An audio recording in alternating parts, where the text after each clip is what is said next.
সরকারি চাকরিজীবীরা মহার্ঘ ভাতা পেতে যাচ্ছেন এমন ইঙ্গিত দিলেন অর্থ উপদেষ্টা ডক্টর সালেউদ্দিন আহমেদ। সচিবালয়ে সরকারি ক্রয় সংক্রান্ত উপদেষ্টা পরিষদ কমিটির বৈঠক শেষে তিনি জানান, বিষয়টি সক্রিয় বিবেচনায় রয়েছে। এনবিআর বিলুপ্তির কার্যক্রম বাস্তবায়নে সরকার বদ্ধপরিকর বলেও জানান অর্থ উপদেষ্টা। আশিকুল আলমের প্রতিবেদন। সচিবালয়ে সরকারি ক্রয় সংক্রান্ত উপদেষ্টা পরিষদের সঙ্গে বৈঠক করেন অর্থ উপদেষ্টা ডক্টর সালেউদ্দিন আহমেদ। বৈঠক শেষে উপদেষ্টা জানান, সরকারি চাকরিজীবীদের মহার্ঘ ভাতা বাস্তবায়নে সময় লাগবে।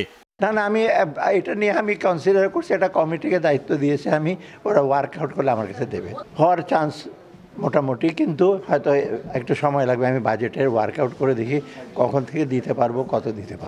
ভারতের পণ্য আমদানি রপ্তানিতে স্থলবন্দরের নিষেধাজ্ঞার বিষয়ে উপদেষ্টা পরিষদের বৈঠকের পর সিদ্ধান্ত নেয়ার কথা জানান অর্থ উপদেষ্টা। সম্প্রতি বিলুপ্ত হওয়া এনবিআর কর্মকর্তাদের কলম বিরতি পালনের বিষয়ে সরকারের অবস্থান তুলে ধরেন ডক্টর সালেউদ্দিন আহমেদ। না, ওটা আজকে কমার্সের সাথে আমাদের আলাপ হবে। এটা তো এখন আমি বলবো না, ওরা তো আসবেন আমার কাছে, আমরা একটু বসবো। ক্রয় সংক্রান্ত উপদেষ্টা পরিষদ কমিটির বৈঠকে এলএনজি সহ কয়েকটি পণ্য তাড়াতাড়ি আমদানি করার অনুমোদন হয়েছে বলে জানান উপদেষ্টা। ওরা যদি কিছু বলতে চান বাইরে গিয়ে বলুক। আমি আশিকুল আলম, এসএ টিভি, ঢাকা।